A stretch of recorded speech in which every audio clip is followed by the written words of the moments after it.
Good morning, everybody on NYYANKEE How's everybody doing? Well, good morning, Chef Nick. Good morning, Sean Browning. And we have the big show for you today with our incredible guest and future Hall of Famer and 12-time Gold Glove Award winner. I can go on and on and on, but you know what? The best thing to do is just bring him up. And we are excited and so thankful that Andruw Jones has joined NYYANKEEMania. Good morning. Happy holidays. Happy holidays to everybody. Thank you for having me, guys. What's How up, are Andrew? you doing? My God. Oh, the Chef Nick and Sean Browning is with us. Right. How are you doing? And how's the family? We've heard some great things about your son. Start us off.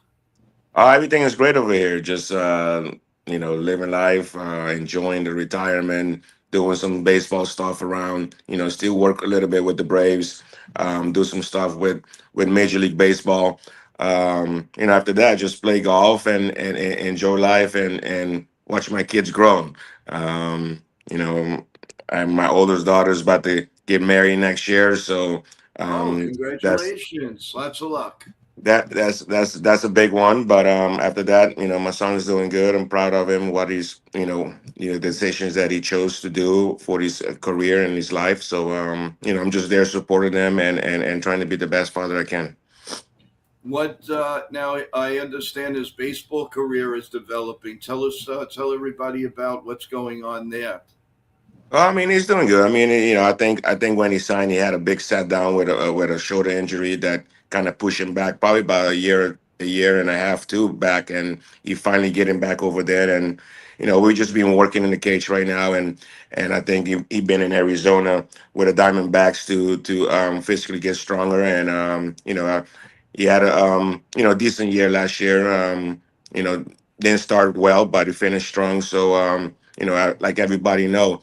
It's not the way you start, the way you finish, and everybody want to start in a on a great note of their career. But it's just not the way you start. It's just the way you finish, and you finish strong, and you just look forward for the next step of the year coming up. So, Andrew, take us through the journey of the day that you turned around either to mom and dad or grandparents or whoever, and you said, you know what? I'm going to be a major league player. I'm good. How did that all come about? About what age? Well, I mean, it's crazy. I mean, growing up in the island Curacao, we don't get much Major League Baseball, on TV. We will get the World Series, and I was a big Oakland A's fan in the '80s and late '80s and the '90s when they will go into the World Series all the time. So I was a big Oakland A's fan. But I watched a lot of winter ball baseball games in Curacao because we were so close to Venezuela that we will get into local channels on our regular TV every day when there was a game. So I was a big fan of the game since I was a little kid, and I always told my mom, I said, I want to play baseball on TV. I didn't say I wanted to play professional baseball, but I wanted to play baseball on TV, and I think around 13, 12, 13. I start getting a little bit more into it, and scouts start watching games and stuff like that. And you know I think at 14 I told him, I said, I want to make this my career. And it was a big decision because coming from an island at 16 years old, you basically really did not finish school.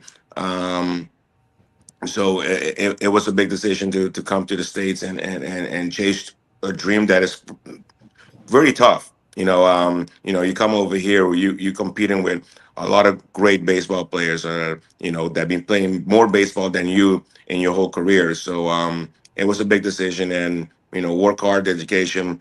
My dad helped me a lot on getting to that point that I was strong mentally, that I wanted to make it happen. So that was the whole chapter of come from Curacao over here.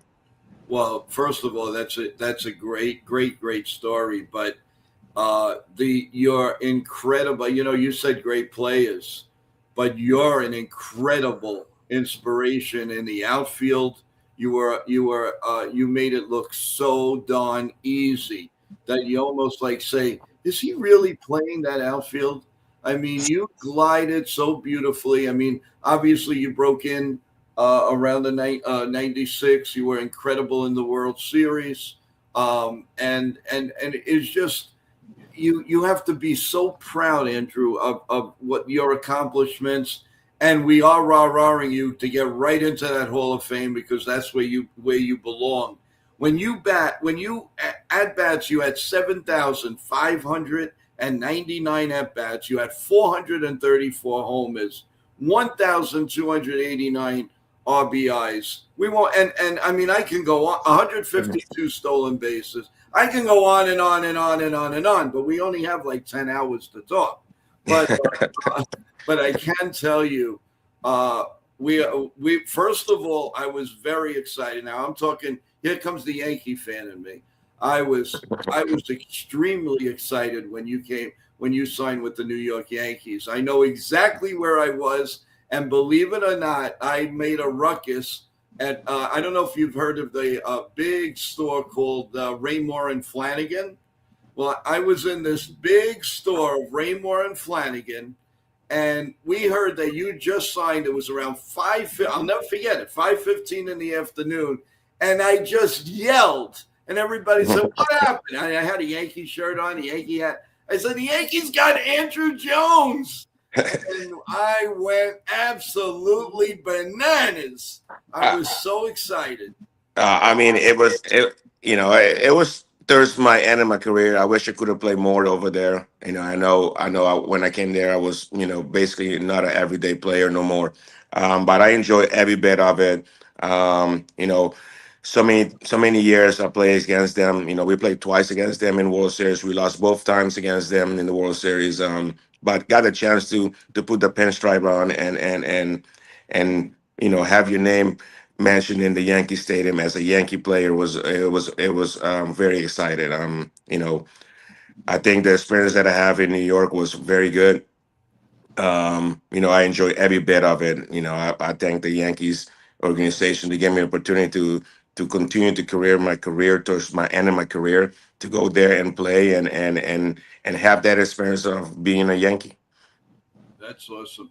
Guys, you have a question for Andrew? Go right ahead. Yeah. Sure. Oh, okay, go ahead, Sean. Yep.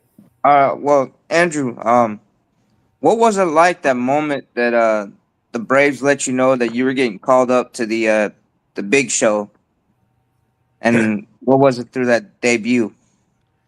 Well, I'll be honest with you. I was in AAA in Norfolk, and we were playing against their. We were on the road, and we were staying in the hotel, and back then we didn't have a cell phone and none of this stuff. So they called my room. They say, "Hey, pack your stuff.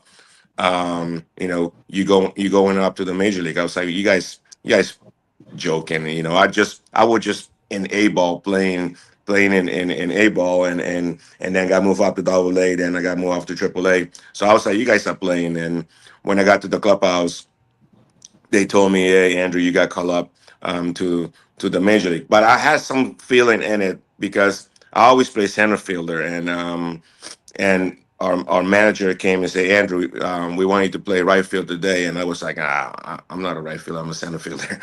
And it was like, "Bobby Cox want you to play right field." So I was like, "Oh, okay."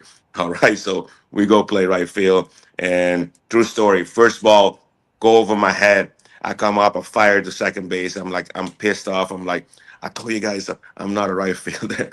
But I made the adjustments that I had to make. And the very next day they called me up to the major league. And going to the major league, Bobby Cox had strict rules that you got to wear long pants, collar shirt. There come a 19-year-old kid walking in the clubhouse in shorts and flip flop, and everybody's looking at me like, "Who the hell is this kid think he is?" And it was just like that moment was like, "You humble you very well," but I didn't know nothing.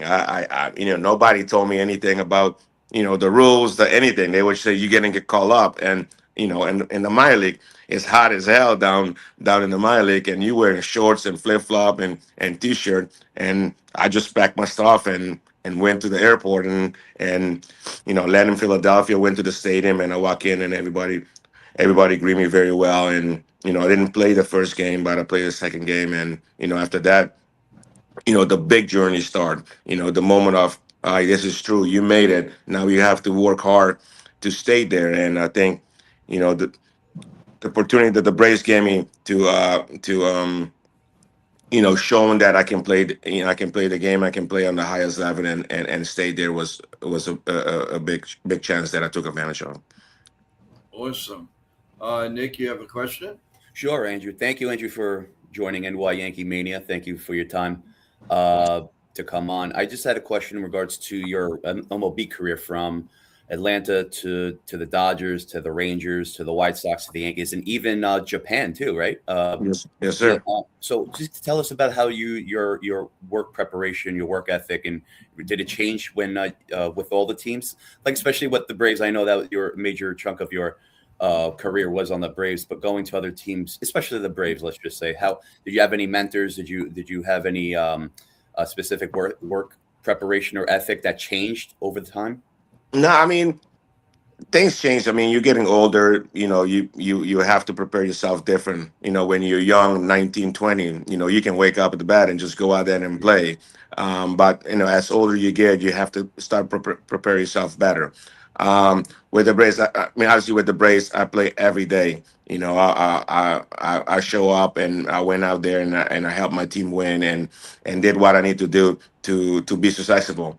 After Thursday, Thursday I got done when my free agent came out with, I was leaving the Braves.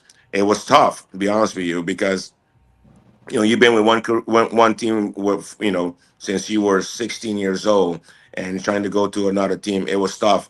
I obviously when I left the Braves, I went to the Dodgers, and it didn't work out the way both party wanted to work. I got there, I got hurt. I couldn't get over my knee injuries, and everything kind of start going downhill. And I think playing every day start catching up on those little nick injuries that it's kind of bother you. But I don't make excuses. Injury is part of the game. I think the main thing was, I think being with an organization for so long and go to a different organization and not performing on the high level was the very disappointing part of my career. I think if I look back of that part of my career, I wish I can go back and rescript it. But you can do nothing about it but learn from it and trying to be better. So after that, I asked for my release with the Dodgers. I went down to the winter ball and get some at bats, see if I can still run and stuff like that. And after that, I got a minor league deal with the Texas Ranger. They gave me a chance to go out there and see what I can do. They were a very young guy, very young team, and with the experience that I had, I went there and kind of talk with the guys and get in that, got an opportunity to play once in a while, put some power number. I think right there I start finding myself that, I think I can develop my power into, a pinch hit or two, or run a home run or a home run or something like that. So after that, everything started going from there on. And then from Texas, I signed with White Sox. That I was talking with Ozzie Yang. I say, "Hey, you gave me a chance. I'm gonna come in shape. I'm gonna help you guys win." And I did all that. Went to White Sox, starting a great season. Then you when you're not that guy that is playing every day, you struggle for a little bit. You're gonna go to the bench. But then they went and got signed Manny Ramirez, and everything kind of went apart from that. And the last 2 years as a Major League Baseball player, I end up with the Yankees. And I think Cashman, I talked with Cashman, and Cashman said, "Hey, we would like to have you." They were very strong left-hander um, team, and you say, "Hey, if you come up here, you can platoon with Brett Gardner or Curtis Granderson." But we'll see what happened. And they gave me the chance, and in there, didn't play every day. It's tough. I think it's the mindset that with being with the Yankees, it's just like you don't know when you're gonna play because those guys play every single day, and I admire the work ethic that all those guys had, that to go out there and show up and trying, trying to win ball game. But you always have to need some bits piece of the bench that can, once somebody is not doing good, you can go out there and help the team win. So I think that's what I did, and I learned so much from that. And then when I was done with the last 2 years, I think I could have gone back with the Yankees, but I think Japan came in and say, "Hey, Andrew, we want you. We want you to have. We want you on our team. I think our team needs some power. Um, we want some good leadership.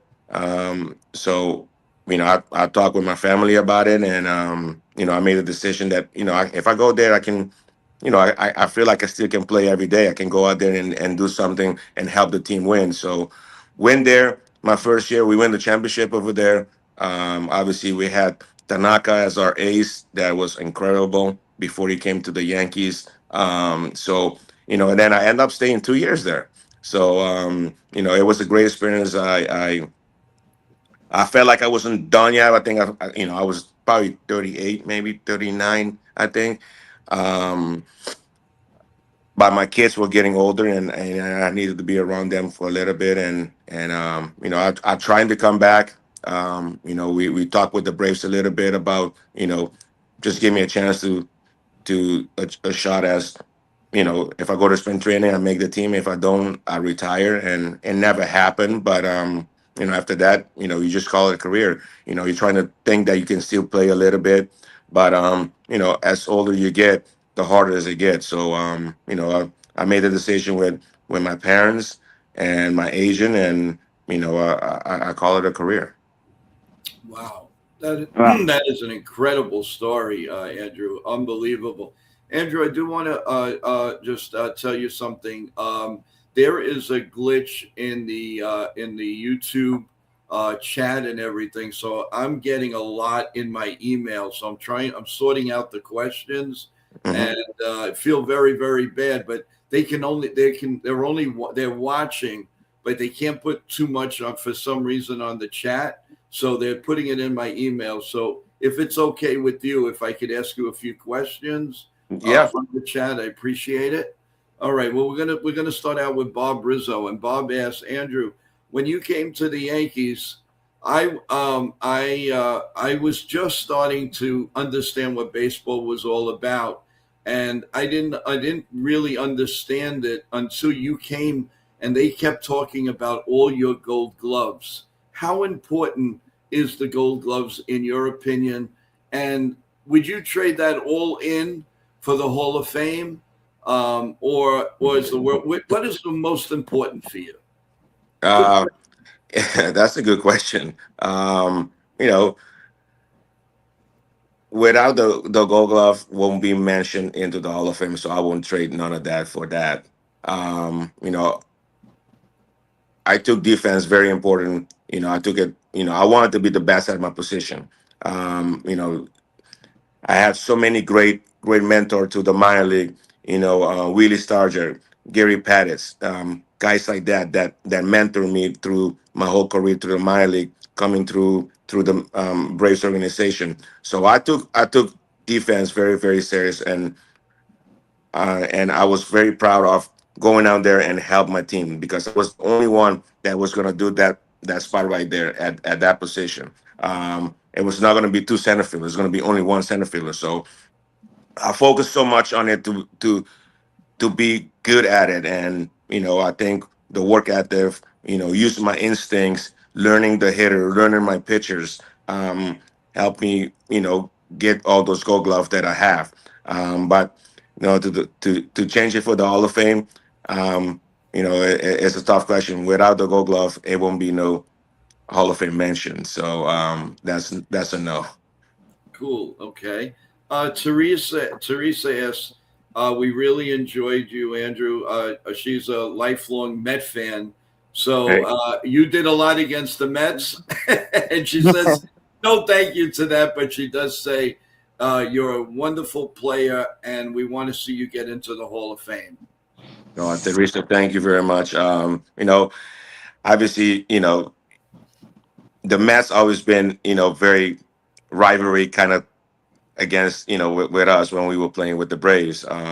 It was always a good battle against them. They always had a great team. The excitement from the fans to the players was always a challenge, and we enjoy every time when we play them. We have some good times, we had some bad times. We had the Mets was on the more on the best side than we did because we will manage to figure out how to win, and I think that's what the Braves did for those 14 straight consistent championship that they won. Um, you know, when we came to spring training, our goal is to win a division and get to the World Series. That was period at the end, and I'm sure every organization is the same thing. But most time when they have that thought behind the head, they say, "Well, we got to go against the Braves." So that changed. We didn't care who we were going to. Our mindset was like, we're going to win the division and get to the World Series. And obviously, get to the World Series is pretty tough because you need every bit of pieces of to go right so you can get there. I think we could have go, since '96 to '99. I think we could have go all, '97. We could have go '98. But we got beat by the Marlins. We got beat by the Padres, and I think they had a better squad than us. So you need everything to get to the World Series. But for 162 games, we knew how to manage to win our division in 162 games. Right. And Right. also, now you got a question from Kevin. When you became a New York Yankee, how was the rivalry with the New York Mets? Uh, well, I mean, not gonna say anything against the Mets fans, but New York owned that city. New York Yankees owned that city. The rivalry was yeah, it was good. I saw the World Series in 2000. I think when they play against each Mm-hmm. other in the World Series. I followed the whole games. Um, but got chance to be on the Yankees and play the Subway Series and go to the Mets and play them and them come to the Yankee Stadium. It was awesome. It was a great experience. The fans really get into it, and that was all about. I think the game playing is you playing baseball. But I think when the fans get involved with each other, they make it more exciting. That's awesome. Right. Andrew, we have our play-by-play guy who does baseball here, football. Evan has joined us, and he has a couple of questions for you, if you don't mind. Yeah, Hey, good Evan. morning, Andrew. Thanks Good for morning. Good coming on morning. the show. Appreciate it. And congratulations on an amazing career with the Braves, Yankees, and really appreciate it. So I want to just ask you this question. What did you learn about playing for the Yankees when you came over after playing for the Braves? And what experiences did you learn about the team and about New York? Well, good question.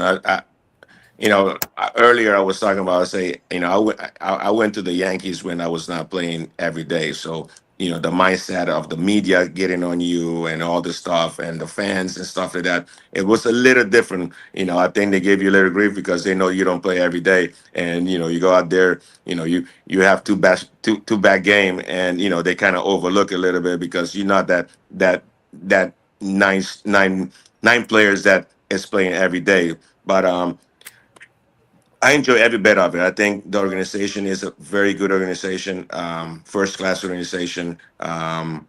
They treat everybody very well. I learned so much from playing with Jeter, the war tactic that he go with, Alex Rodriguez, Cano, Teixeira, all those guys, Nick Swisher, Curtis Granderson, guard, I mean, even when we had our bench that was pretty solid, that, Raul Ibanez, Eric Chavez, guys like that. That you learn so much from. You play against them when you were playing every day, and learn how they go about their business and stuff like that was a great experience for me.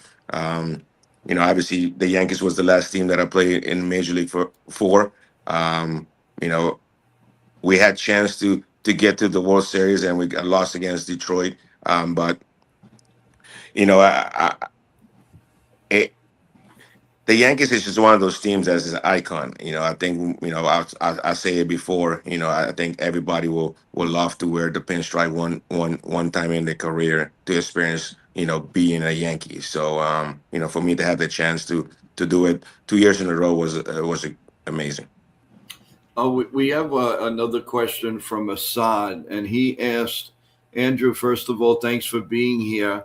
What was it like playing for Chipper Jones, with Chipper Jones? Be honest with you, Chipper was a very I when he got hurt in '94, I was in the minor league, and he came down and we talk a lot, and I got to know him a little bit. But when I made it to major league, it was one of those guys that I admire. I saw him. I saw how he go by his business, and I always wanted to kind of copy him as you know if we go out there, he's going to hit, get 100 RBIs, hit 20 home runs. I want to do that. So I think I saw how consistent he was through his career and putting the same numbers every year. I think that's what is admire me a little bit of. I want to do the same thing. So if you hit two people on the team that can do the same thing, you got a good chance of winning your division or go to the playoffs. So I think that was our mindset together. We go out there. We're trying to hit 300. We're trying to drive in 100 RBIs. We're trying to score 100 runs. We're trying to hit around 20 plus home runs. If it happened to go 30, it go 30. But trying to hit around that thing. So I think the mindset that we had is we want to have 100 RBIs. We want to have 100 run scores. So if we do that, your team got good chance of making the playoff. Guys, anybody want to ask another question before we go back to the chat? Go ahead. Yeah, I know this is gonna be a tough question, Andrew, but in 2001, right after 9/11, the Braves, you guys played the Mets in New York on Citi Field. Take it through emotions as a player. I mean, I know as a country we were all reeling from the events on 9/11, but what was it like when the whole country is like cheering for you guys and turning to baseball for hope? I mean, be honest with you, it was a sad time because when we saw all that happen, a lot of innocent people lost their life. A lot of people lost family. It was tough. I remember when we had to flew to Philadelphia to bus all the way to New York, and driving in see the desperation of people looking for hope, looking for something else, and the commissioner did something off, and they paused the league, and then they were like, let's bring this back and stand together and show that we strong and we can fight. And for us to be the first team to go out there and play the first game against the Mets in New York, when where the whole thing happened, it was crazy. It was it was very emotional. Right there. We didn't care who win or not or lose. You know what I mean? We were just going out there and give the support, give the hope to the people that can show back up and rise as a country and be strong again. And obviously Piazza had a great game and end up hitting that big home run and for them to win the game. We didn't care much about who won it. Now we just wanted to and start the season back and give the country a hope of growing and be strong back and fight back. And it was very emotional. And I really did not move my hotel. I stayed in my hotel room, and I know they had some trips of people going down to the ground zero, check what happened and see all the stuff. But I didn't know. I just stayed in my room and prepare mentally to go out there and go out there and play. Um, I think I remember I was struggling a little bit for a week that around that time, and I just wanted to just get chance to go back there and give the country a hope of growing back together and be strong. Did you find it amazing that everybody, every city, everyone just became one? It was just It was an incredible time. I was working for the Yankees at the time, and I was doing a few tours along, and it was just, oh my God, that I just never forget it. And you played it smart. You didn't go to ground zero, because to have that in your mind for the rest of your days, for all of us, Yeah. is just, I mean, in prayer, yes, all day long. But to see that, I think you did a very, very smart thing, and you moved for the people to smile with and not remember something like that. So I think you did a very, very smart thing. You really did. Yeah, I mean, I think Major League Baseball player, Major League did a good job of, pause it and look at on the other side and study it and say, I think this is time for us to grow together and be a one and go out there and give the country hope of growing and be strong. And I think it ended up being good. And the memories will never go away, but the hope of you know being united and be together again and fight for a better country was huge. Yeah, awesome. Guys, any questions? Is there, well, is there any questions from the email? Like, why didn't you No, read go it? ahead. Yeah. Andrew, I know I talked about the what's it called,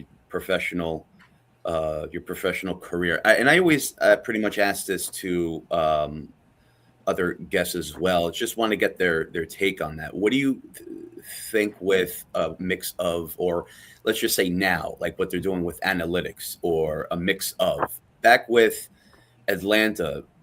What was the approach to, let's just say, pre-analytics, or if they had some analytics, but what was the approach to hitting, or just working against pitching certain pitchers? Like, what did the coaches do to prepare you for that?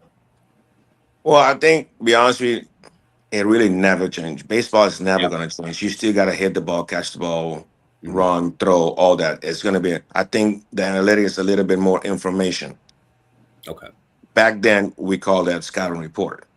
Ah, It's still is yeah. a scouting report. Nobody talk about scouting report no more. Everybody Yeah. talk about analytic, Good but point. analytic is scouting report.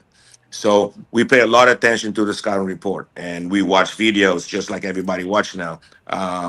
You know, we trying to make it more simple because it's so hard. Sometimes a lot of information kind of mess with your head a little bit. Yeah. We're trying to keep it as simple as that. I look at who we're facing. Let's say we're facing, I don't know, name somebody, whatever. And I just focus on how he's going to attack me.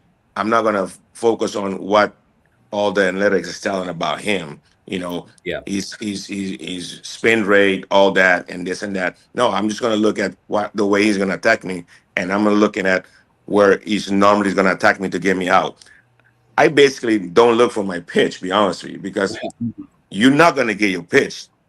I mean, maybe once in a while you get your pitch, but you're never going to get your pitch because you know that that's your pitch. That's the one that you hit the most. So he's not going to throw it there. So I eliminate that part away and just look for where he's trying to get me out and trying to lick it a little bit more up so I don't have to hit the ball on the ground.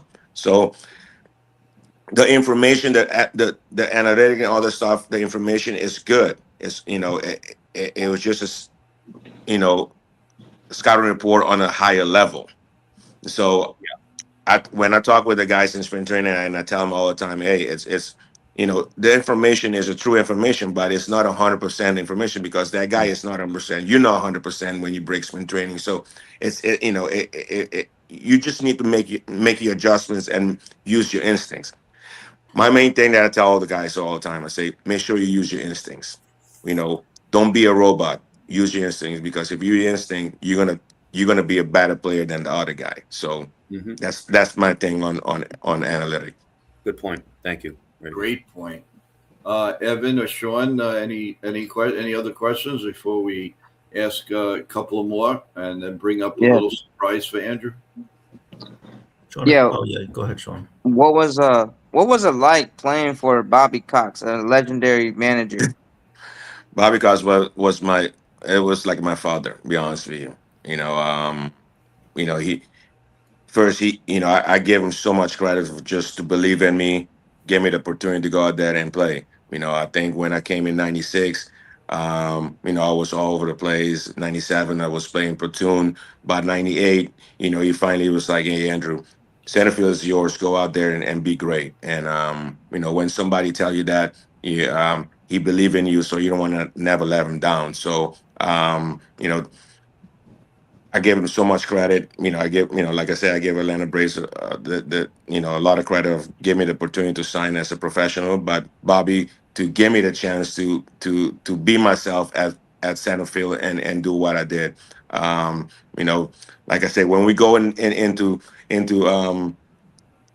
into meetings talking about the other team, talking about who we're gonna face and stuff like that. And when Bobby tell you, "Hey, Andrew, you do what you do," he's basically tell you know what you're doing. So that was great when he was talking about you're a good defensive player. You can move everybody around.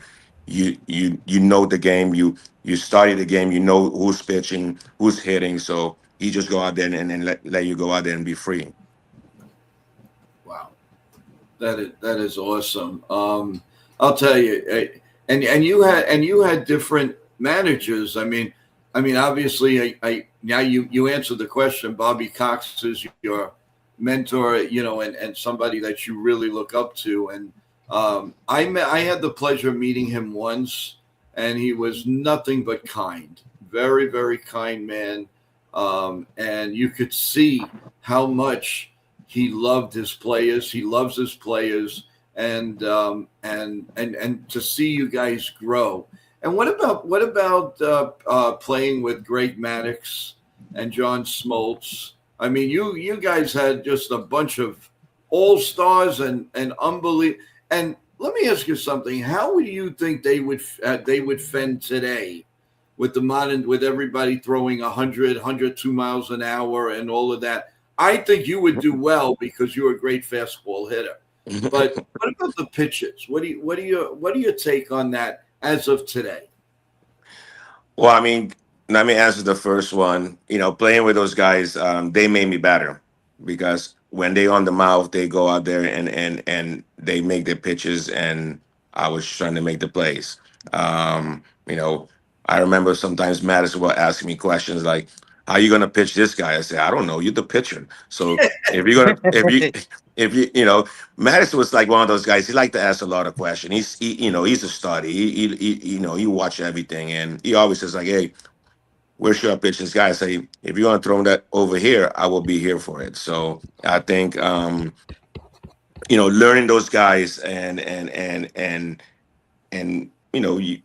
you want to win as a team, and those guys are every time when they get in the mouth, they're going to be competitor. So I think you want to be as a competitor as them to help them succeed at their job. So without them, I wouldn't, probably won't be having 10 Gold Glove, but I don't know, maybe not. But I learned them, and we have such a great career together when we all played with the Braves.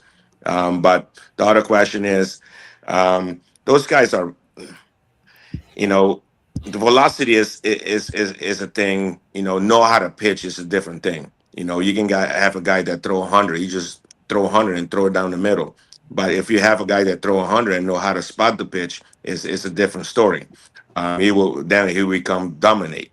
So these guys are kind of dominate guys because they know how to pitch, they know how to spot the balls. They see how the hitter is gonna react on a pitch. So he will change his pitches. That's what you think and what you're looking for. So um, it's tough. Not everybody can be doing the same thing in different era, but I think Maddox and Smoltz for sure they can. I think they can get it done because Maddox know how to spot the ball. He know how to move the ball.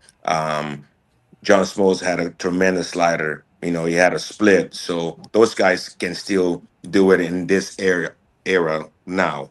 A lot of people talk about, with Michael Jordan be playing. Michael Jordan is probably one of the guys that can play in any era. because he know how to do it. So it's just, yes, they all can do it. I mean, you look back, I think back then there was not a lot of people that throw 100. I mean, guys that throw 100 was like maybe a handful. Now everybody in the league throw 100. So as much you see it, you're gonna make adjusted on it, and you're gonna start catching up to it. So 100 now, I see everybody square 100 like it's 90 miles per hour. So it's all about adjustment. To be honest with you. You have a question here from, I'm sorry if I say the name wrong. It's student or student asks, what keeps you going every day since you've been retired? Just life and my kids. You know, being around the game. I talk about it. For that's all I know since I was 16 years old. When I made the decision to be a professional baseball player. That's all I know till now, and I'm still trying to learn and still continue to be around and pass my knowledge, pass my experience, pass stuff that I know to the younger kids, so they can be better in the future. So the thing that I do is, I watch every game. Be honest with you, I go to the Braves game. If I'm not watching live, I'm watching on TV. So I always keep up of what's going on in the league, and that drives me. I think it's just one of those things that you can't let go. Be honest with you. Yeah, and Andrew, we got to bring up a little surprise for you, but we sincerely here at NY Yankee Mania apologize to you. We have lots of people, hundreds of people watching this.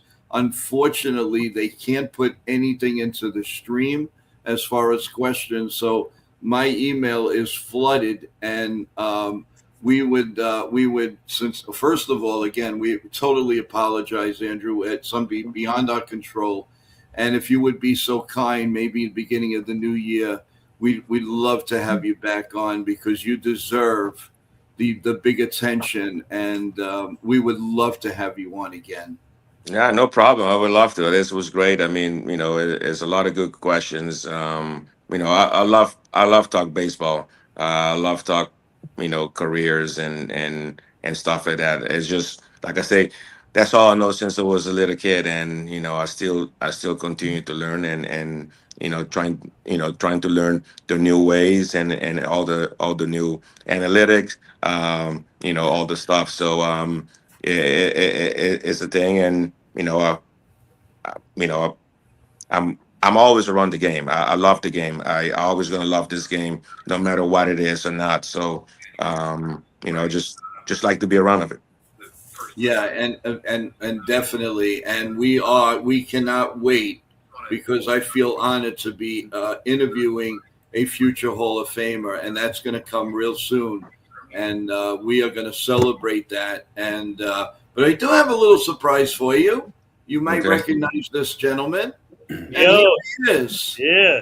What's up, man? Yeah, How you been? I'm doing good, man. You? Hey, first of all, thank you for joining Joe, Chef Nick, Sean, and Evan, taking your time out of the day. I know you're planning on golfing with your son, and by the way, tell your son we said hi, and he's doing great things right now, and Yep. he's taking after you, man. This is and like I said, the first time I connected with Andrew was like I think you were on our show like 4 or 5 years ago. It's been a long time, and time flies, and he's been great. We obviously been in contact throughout since, and Andrew's doing great things off the field, and he deserves to be in the Hall of Fame. He's great to work with. He's a true legend, and man, I can say a lot of great things about him. And uh, speaking of John Smoltz, I was with John Smoltz this year at the GTSM shows in Edison, New Jersey, and what a great guy to chop it up with. So we talked baseball, and we had a great time. And my team and I also booked Shannon Stewart for this show yesterday.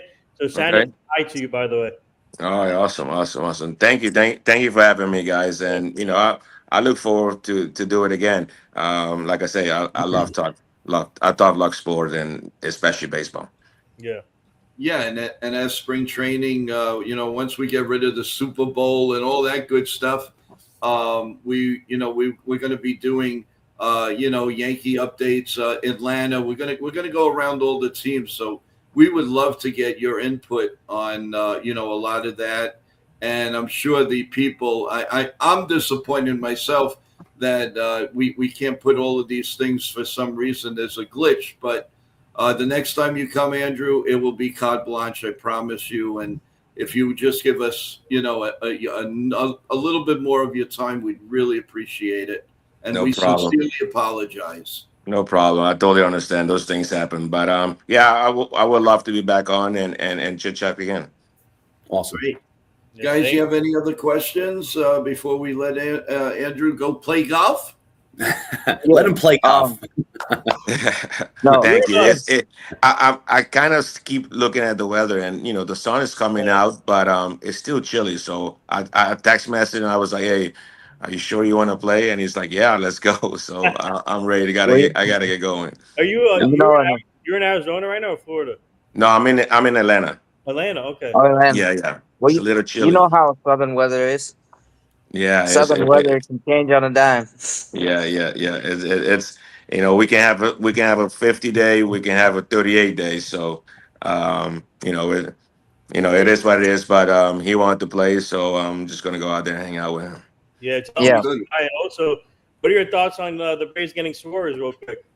Yes. I think it's a great move. I think our focus was on getting bullpen, and obviously we're still looking for a shortstop. Yeah. But I think the bullpen is shaping in the right direction.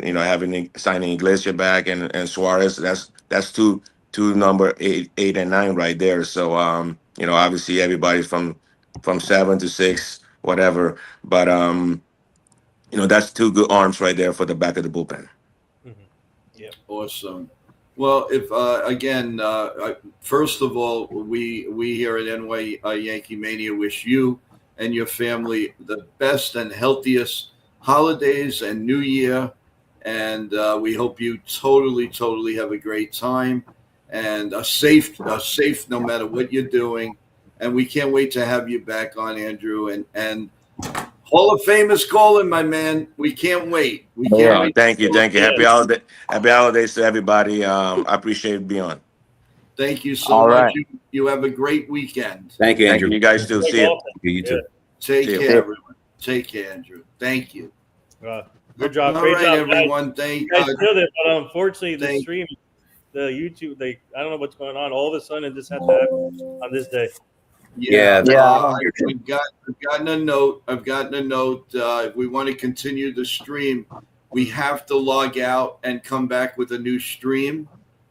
They think the glitch is done. Is going to be okay, but we cannot get any more people aside from us locally to do anything. So people, give us 5 minutes. We'll have a new link and come back to us. And you can come into the link and talk and everything. Real quick, Chef Nick and Evan, I can't do 5 p.m. Eastern today because I have an event in Philly. So you guys can carry on if you want for the NBA show. So we're gonna have to reschedule. Okay. Yeah. And then next weekend, I can't do next Friday either because I have an event with the Giants player. Me too. I don't know. Evan is Well- coming. Oh, okay. Yeah. So I So can do it alone. if that's okay with Unless- you, Evan, Evan. you're not coming to the event? I mean, Oh, I can do it unless you guys want to try and do Saturday. I don't know. I know Well, Joe's got the whole You guys main do event. tomorrow or next? Nathan, for next Friday, I can. I'll have to see if I can go to the event. I'm still because it's my friend's birthday. I'm still waiting to see, but Oh, okay. I do want to make it though. I do want to try to make it. Maybe you Sean, can get that as a birthday gift for him. yeah, But So this Friday, next Friday at 6 o'clock, one way or the other. At 7 o'clock, one way or the other. One of you will be on. Can you guys do tomorrow? No, right? Tomorrow. hey, don't worry, guys. I can do it by myself, or unless Sean wants. well, to no, join me. I can go on with Evan as well at 5 tonight, and Evan and I can do it. Oh, if you want to do 5 o'clock, you can 5 to for 6. an hour, sure. Yeah. Okay. All right, that's fine. Thanks, guys. Yeah, Okay, thanks. so you want to do 5? So the NBA preview show will be 5 p.m. Today with Evan and Sean Browning. Okay. Okay, and then next week, more than likely, we go back to regular scheduled programming. Yeah. Thank you, Right. Sean. Yep. Yeah, no problem. All right. So, Thank you, Sean. guys, we're going to log off. Stay right there. I'm going to send the new link and we should have no problems. Chat, again, we apologize. There's hundreds of people on here, and nobody but us can put anything into the chat. And I'm very, very sorry. So give us 5 minutes, and we'll come right back on, and we'll share our thoughts with the Yankees and what about Andruw Jones. And we know Nitin will do everything he can early next year to get back Andruw Jones for our show. So thank you. So guys, just give us 5 minutes and we'll be right back. You guys can give me 10 because I have to make a call really quick. Okay, you can always join. Yeah, just send me the link. Yeah, I don't think I can join because I have to get ready for the event. It starts at 12 in Philly. It's a big. It's called the Philly Show. So we're having a bunch of athletes come through today. Okay. Nice. All right. Yeah. Evan, you're good, and Sean Browning, you're good. Oh yeah, All right, I'm good. I'm going to send the link to everybody. Whoever can come on. Yeah, just do it. Yeah. We will that's do fine. that. All right. All right. Thank you, guys. We'll see you in like 5 minutes.